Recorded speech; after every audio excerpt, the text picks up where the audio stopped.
When putting together a PC, we usually think about what GPU and CPU we want to use, how much RAM we need, and what kind of games we want to put everything into.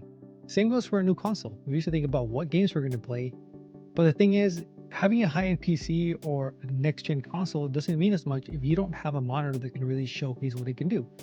And when it comes to monitors, you can't really beat the visual experience of an OLED screen. So in today's video, I want to share with you MSI's MAG341CQP ultra-wide OLED monitor and tell you what I think about it, what it's been like using it, and see if maybe this is the right fit for you. So I've had the monitor for a few weeks now, and I gotta say it's been a good experience. Not only has it been really good for gaming, but it's also a really good productivity tool.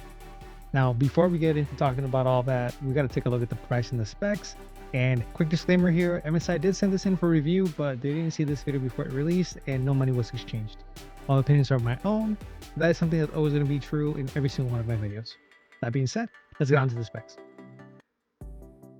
The panel has a resolution of 3440 by 1440p and measures 34 inches with a 21:9 aspect ratio. For 16:9 content, we get a usable area of 26.5 inches, a refresh rate of 48 to 175 Hz with a 0.03 millisecond response time.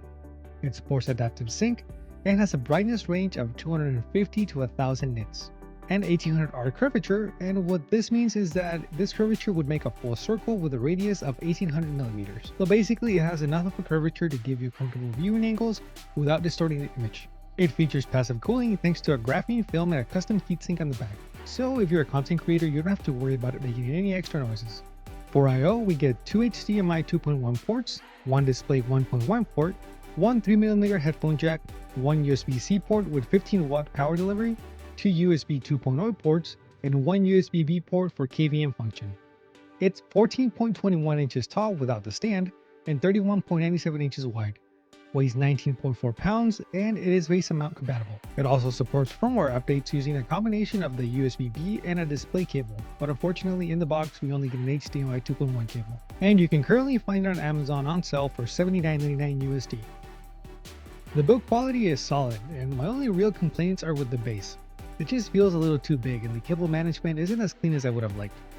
Other than that, the base is perfectly usable, it's height adjustable, it tilts, and has a very decent swivel radius. But if you're like me and you like to keep things off your desk, I would really recommend getting an arm mount. The monitor itself has a very clean look with small bezels and only a small white LED at the bottom front. On the back, we have the heatsink and MSI's very subtle dragon logo that actually does look kinda cool. On the bottom center, we have the 4-directional stick that's used for menu navigation, and finally underneath, we have our AC power connector on the left and all of our I/O on the right side.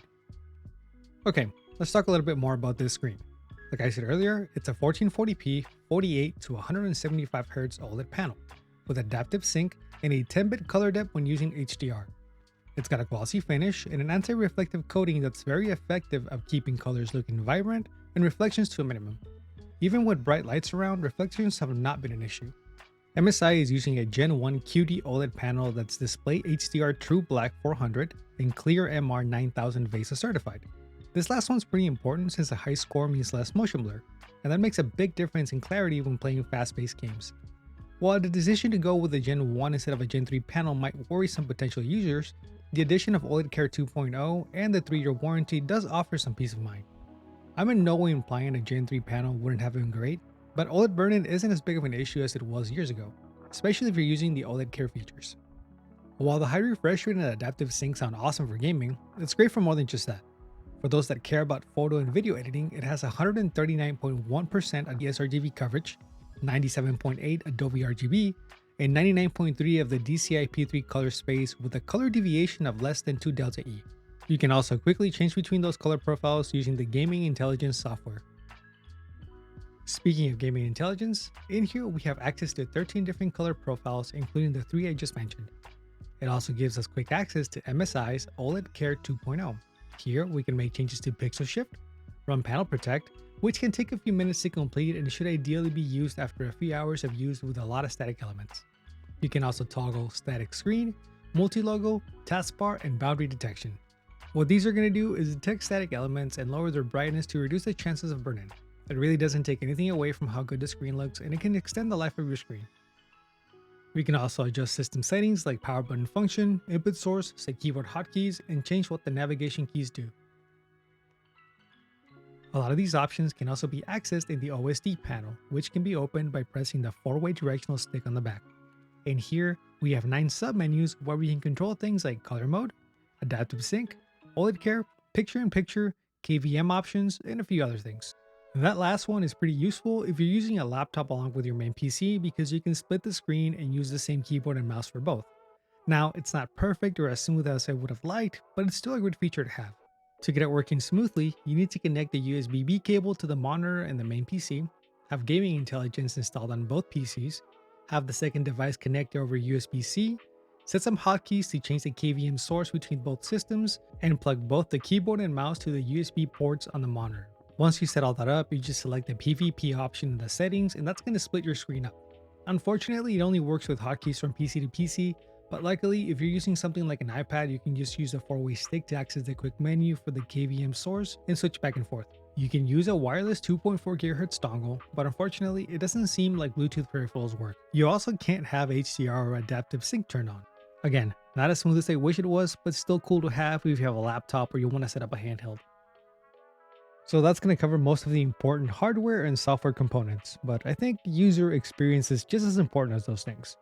I gotta say, personally, I was never too crazy about ultra wide monitors just because I never really used one, even though some of my friends swear by them. I'm stubborn, and once I find something that I like, I tend to stick with it. I have to admit though, after having a few weeks of using this thing, I get the hype now. I understand why people love this 21:9 ultra wide aspect ratio. Playing games in a widescreen format with a curved OLED panel is just a different experience. The colors look better, the image feels more crisp, and it feels easier to get sucked into the game. A few days ago, I was helping my son set up a game on his PC, and he's using one of my old monitors. Going back to a flat screen felt weird. It's not something that's ever bothered me before, or if I'm watching TV, but being so close to the screen, the curve makes a huge difference. Sure, going to 21:9 has its downsides since a lot of content still doesn't take advantage of the wider screen, and if you like streaming to your PC, you're gonna have to set some things up and you're gonna have to get a dummy HDMI plug. For me, setting up streaming to my Steam Deck was a little bit annoying, but a combination of Moonlight, a dummy plug, and the Steam Deck picture mode fixed things right up. One of the most unexpected things for me was how much I enjoyed playing old retro games on it. Sure, you end up with some massive black bars on the side, but thanks to the OLED panel, it's easy to forget about them. And once I turned on a CRT shader, I was hooked. But it wasn't all smooth sailing. See, when I was trying to set up black frame insertion, I kept having issues putting the screen to 120 Hz. Every time I would try, the screen would shrink and the active signal would change. But it would only happen with 120 Hz. I was able to fix it by using an old display cable I had laying around and created a custom resolution set at 120 Hz. So I'm guessing it's something related to the cable I'm using or something with my PC. I'm honestly not sure. The funny thing is, after all of that, I realized I didn't even need black frame insertion. The monitor just looks very fluid already on its own, so there was no need for me to do all of that.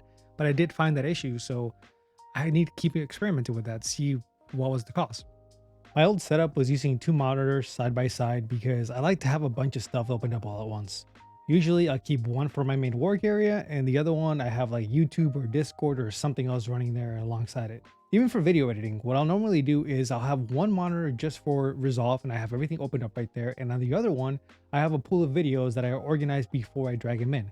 So I'll pick them one by one as I'm going and I'll drop that clip in, work on it, and then I'll drop the next one. Now I know that's not the most efficient way of doing it, but that's just how I've always done it. And like I said earlier, once I find a way of doing things, I kind of like to stick with it. The problem with that is that video editing software usually feels cramped on a 16:9 screen unless you have a big 4K display. And having two 27-inch screens side by side takes up a lot of room. With this, it's not really a problem since I can just snap DaVinci to one side, have all of my videos on a smaller area, and drag it in as I go. Once it's in, I can just full screen it again. So not only did it improve my gaming experience, it also changed the way I work. Although I might go back to having a smaller monitor next to it in the near future, just because I like that workflow, and like I said, I'm pretty stubborn. If you've been on the fence about going widescreen or just in the market for a new monitor, definitely check this one out. I think for the price, it's one of the best options on the market, and 1440p is a great middle ground for high frame rates and really sharp resolutions. Well, that's gonna wrap the video up. I hope you enjoyed it and I hope it was informative. If I missed anything, if you got anything you want to share, don't forget to leave it down in the comments. and I'll see you on the next video.